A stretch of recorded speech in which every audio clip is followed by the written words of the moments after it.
मथुरा जनपद को बहुत जल्द ही नए बस स्टैंड की सौगात मिलने जा रही है। यह बस स्टैंड मथुरा नगर के पराग डेयरी के समीप निर्माणाधीन है और अगले 6 माह में इस बस स्टैंड पर आपको कई सुविधाएं मिलेंगी। आइए देखते हैं न्यूज़ की खास रिपोर्ट। नमस्कार, मैं रवि यादव अपने साथी गोपाल जग्गा के साथ आज आपको ये दिखवाने लाया हूँ कि बहुत से लोगों की चर्चा थी कि मथुरा जनपद में नया बस स्टैंड कहाँ बन रहा है, बन भी रहा है कि नहीं बन रहा है। आमतौर पर कई लोगों को नहीं पता होगी कि नए बस स्टैंड का निर्माण मथुरा जनपद में हो रहा है। इसके साथ साथ आपको बता दें, उत्तर प्रदेश परिवहन विभाग द्वारा और कार्यदायी संस्था उत्तर प्रदेश आवास एवं विकास परिषद द्वारा 1761.62 लाख रुपए की लागत से इस बस स्टैंड का निर्माण किया जा रहा है। अंतर्राष्ट्रीय स्तर का ये बस स्टैंड होगा और यहाँ पे कई प्रकार की सुविधाएं आपको देखने को मिलेंगी जिनका प्रयोग आप कर सकते हैं। इसके साथ साथ अन्य कई सुविधाएं भी आधुनिकता के तौर पर सरकार यहाँ देने की मंशा बना रही है। जिस तरह आप देख सकते हैं हमारे कैमरे के माध्यम से विशालकाय बस स्टैंड की परिकल्पना यहाँ पे साकार होती दिख रही है। टीन के माध्यम से रंग रोगन किया जा रहा है।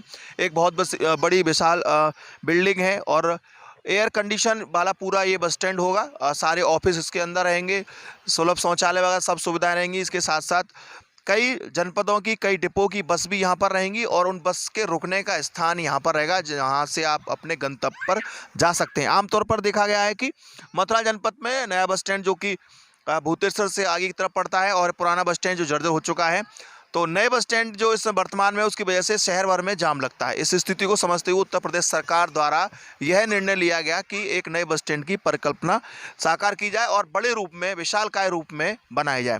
चूंकि अंतर्राष्ट्रीय स्तर पर मथुरा जनपद का एक अपना अलग स्थान है, यहाँ से रोजाना हजारों की संख्या में श्रद्धालु आते हैं, तीर्थ करने आते हैं, तो उनके लिए एक बहुत बड़ी सुविधा होगी। इसके साथ साथ स्थानीय जो जनता उसके लिए सुविधा होगी और एक नई चीज़ मथुरा जनपद के निवासियों को मिलेगी। आमतौर पर देखा था कि जिस स्तर से मथुरा जनपद है, विशालकाय जनपद है और पर्यटन की दृष्टि से महत्व रखता है, उस हिसाब से यहाँ पर बस स्टैंड की सुविधा नहीं थी, लेकिन अब आपको कुछ ही दिनों में यह सुविधा उपलब्ध हो जाएगी। हालांकि कई वर्ष से एक सन 2018 से कार्य यहाँ प्रारंभ हो चुका है और अंतिम अवस्था में है। हालांकि इसकी जो तिथि है वो तीसरे महीना में समापन होने की है, लेकिन चूंकि कार्य काफ़ी बड़ा है तो लगता है कि तीसरे माह में शायद ये यानी आने वाला जो मार्च है उसमें समाप्त नहीं हो पाएगा।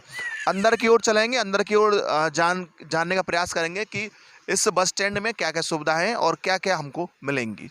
चलिए चलते अंदर की ओर। जिस तरह हम आपको बता रहे थे, अभी बाहर से हमने आपको दिखाया था बस स्टैंड का प्रारूप क्या है। इस समय हमारे साथ साइड इंचार्ज मौजूद हैं जो कि बताएंगे कि बस स्टैंड में क्या क्या खास है और क्या सुविधाएं आने वाले समय पे मिलेंगी। सर, पहले आप अपना परिचय दें। मैं साइड इंचार्ज हैं और शुभ नाम क्या आपका? रामप्रकाश चौधरी नाम है। और सुविधा ये है, यहाँ रेस्टोरेंट भी हैं, दुकानें भी हैं, पानी की सुविधा है, सारी सुविधाएँ मिलेंगी। बस खड़ी होने के लिए पूरी सुविधा है।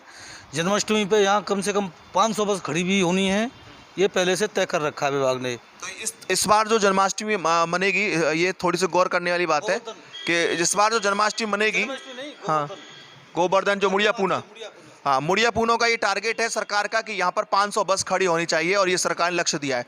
तो चौसा उस लक्ष्य को पूरा करने के लिए हम पूरे तन-मन से लगे हुए हैं इसमें और मुड़िया पूनों पर यहाँ 500 बस खड़ी करनी है। अच्छा, जब तक पूरा काम हो चुकेगा। ये आदेश आपको ऊपर से आया सरकार से? हाँ जी, ये पूरे आदेश ऊपर गवर्नमेंट के हमारे लिए आए हुए हैं। तो यहाँ पर जो बस रुकेंगी सारे डिपो की रुकेंगी लगभग? हाँ, सारी डिपो की लगेंगी। हाँ, सारी डिपो भारतवर्ष की ही तो है, अंतर्राज्यीय बस अड्डा है, तो ये सारी बस रुकेंगी यहाँ। अच्छा, इसके अलावा सुलभ शौचालय, कैंटीन और शौचालय, रेस्टोरेंट, दुकानें, 24 दुकानें भी हैं इसमें, रेस्टोरेंट भी है, बैठने की सुविधाएं हैं, सब चीज़ है। और क्या माना जाएगा कि किस प्रकार से विशेष तौर पर इसको सजाया जा रहा है, क्योंकि मथुरा एक पर्यटन की दृष्टि? हाँ, माननीय मुख्यमंत्री जी ने ये कहा है कि ये जो है कृष्ण की जन्मभूमि है, तो इसके चारों तरफ कृष्ण भगवान की टहल भी लगाई जाएंगी। 2 इसमें बड़े भव्य गेट हैं, उन पर कृष्ण भगवान की तस्वीरें भी लगाई जाएंगी। जो है ये सब बस स्टैंड जो बाहर से फ्रंट पर कृष्ण भगवान से ही सजाया जाएगा।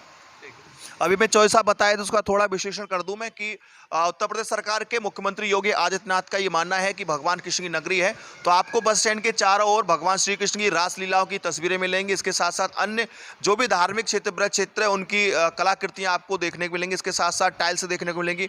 आपको ये महसूस होगा कि आप ब्रज की नगरी में पधार चुके हैं और यहीं से आपको सारा कुछ ब्रज के वो नज़ारे मिलेंगे जहाँ आपको नंदगांव, बरसाना, गोवर्धन, वृंदावन, आपको जहाँ भी जाना होगा उसकी सभी जानकारी आपको उपलब्ध मिली। चौधरी साहब क्या जानना चाहेंगे, जिस तरह से पर्यटन क्षेत्र है तो क्या कोई ऐसा ऑफिस भी बनाने की तैयारी चल रही है? हाँ, ये तो सब जानकारी वो कैबिनेट में बैठे वो बताएंगे, सब बताने के लिए हैं यहाँ। ऊपर से नीचे तक, ऊपर रुकने के लिए भी जगह है, उनके पर्यटकों के लिए बैठने की सुविधा है सब। अच्छा, तो क्या एक ऊपर कोई रेस्टोरेंट टाइप में बनना है, होटल टाइप? जी, होटल टाइप रेस्टोरेंट है ऊपर एक। जी, कितने कमरे बनाए जा रहे हैं? कमरे तो अभी पता नहीं, मतलब ऊपर दुकान, यहाँ नीचे भी दुकान है, ऊपर भी दुकान है, और रेस्टोरेंट भी ऊपर ही है। अच्छा, तो मतलब आने वाले समय में आप कहने का तात्पर्य है कि कोई यदि तीर्थयात्री रुकना चाहता है, विश्राम करना चाहता है, वो सुविधाएं मिलेगी, ऊपर उसको रेस्टोरेंट की सुविधा मिलेगी। अन्य क्या जानकारी दे सकते हैं आप, किस तरह का और अच्छा क्या हो सकता है? अब ये तो अच्छा है, ये सबसे रुकने की जगह, सब चीज़ की जगह, जाने की आने की सब जगह तो जो चीज़ उपलब्ध मिल रही है यहाँ। आपको लगता है कि आने वाले समय में कहीं ना कहीं ये बहुत बड़ी सुविधा लोगों को मिलने जा रही है? आने वाले में नहीं, ज़्यादा 6 महीने के अंदर ही, ज़्यादा नहीं। 6 महीने में आप तैयार कर देंगे इसको? बिल्कुल बिल्कुल 6 महीने में तैयार कर देंगे। आप बताए थे कि आसपास कांच भी लगेंगे, आपको दीवार नहीं मिलेगी? ये सब खुले में सब कांच लगेंगे, ऊपर ये बाहर खुला हुआ है, इसमें कोई गेट वगैरह वो नहीं है, किवाड़ वगैरह नहीं है, पल्ले नहीं है, सब में ये कांच हैं। मतलब कांच का मॉडल? कांच का मॉडल है पूरा, जो खुला हुआ है जितना भी है कांच ही है, किवाड़ पट्टी तो इसमें है ही नहीं, केवल लेटरिन बाथरूमों में है किवाड़ है, तो बस बाकी सब जगह कांच ही है। ये थे हमारे साथ चौधरी जी, जो बता रहे थे कि किस तरह से हम लोग सजाएंगे। थोड़ा सा आगे की ओर चलते हैं और हम देखते हैं किस प्रकार जो है बाहर का फ्रंट अब तैयार हो रहा है। इधर से जो एंट्री की थी ये फ्रंट था, और ये इधर बाईपास है, बाईपास की तरफ से हम आपको दिखाने जा रहे हैं अपने साथी गोपाल जग्गा के साथ, किस तरह का नज़ारा हम देख सकेंगे। चलिए चलते हैं बाहर की ओर। अभी हमारे साथ जिस तरह चौधरी साहब बताए थे बस स्टैंड के बारे में, तो मैं आपको दिखा दूं, पीछे की तरफ ये बाईपास है जो कि मसानी से होकर गुजरता है गोकुल रेस्टोरेंट के पास। ये अद्भुत नज़ारा है और यहाँ से काफ़ी कुछ आपको देखने को मिलेगा। कोई भी यात्री, तीर्थयात्री अपनी कार या प्राइवेट बस के माध्यम से जाएगा तो उसको बस स्टैंड का नज़ारा मिलेगा। चौधरी साहब, हम बाहर की तरफ आ चुके हैं। जी, जिस तरह से आप बता रहे थे जो फ्रंट हम देख रहे हैं अपने हाँ, इस जगह से, इस बाहरी फ्रंट पे सब पे मतलब तस्वीरें लगेंगी श्री कृष्ण भगवान की।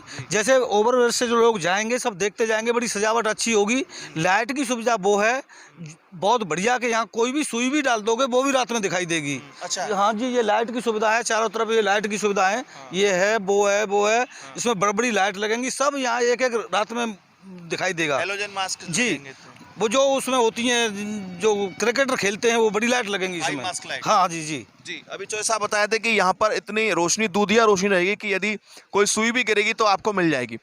इसके साथ साथ मैं बताना चाहूँगा अपने साथी गोपाल जग्गा से कि हम जो लाइट की बात चली थी, ये देखिए, ये हाई मास्क की लाइटें हैं। जिस तरह से बताया क्रिकेट स्टेडियम में लाइटें लगी होती हैं, कई जगह कुंभ के मेले में आपने लाइटें देखी होंगी, ये लाइटें आपको आने वाले समय मिलेंगी। इस तरह के करीब चौधरी साहब कितने खंभे लगाए जा रहे हैं इसमें? 4 खंभे हैं चारों तरफ, चारों कोनों पे। चारों कोने पे 4 खंभे, और कई दर्जन इसमें लाइट ऊपर की तरफ रहेंगी, जिससे कि दूधिया रोशनी रहेगी। इसके साथ साथ आपको दिखा दूं विशाल का, हाँ, बिल्डिंग पे अलग रहेंगी, और ये चारों कोने पे था जो मैदान है वहाँ रहेंगी। जिस तरह आप देख सकते हैं ये विशाल फ्रंट है, और यहीं पे वो कलाकृति चित्रकारियाँ होंगी, और जहाँ से लगेगा कि आप भगवान कृष्ण की इस नगरी में आ चुके हैं और नए बस स्टैंड में प्रवेश कर चुके हैं, तो आपको एक अलग आनंद की अनुभूति होगी। अपने साथी गोपाल जग्गा के साथ मैं रवि यादव।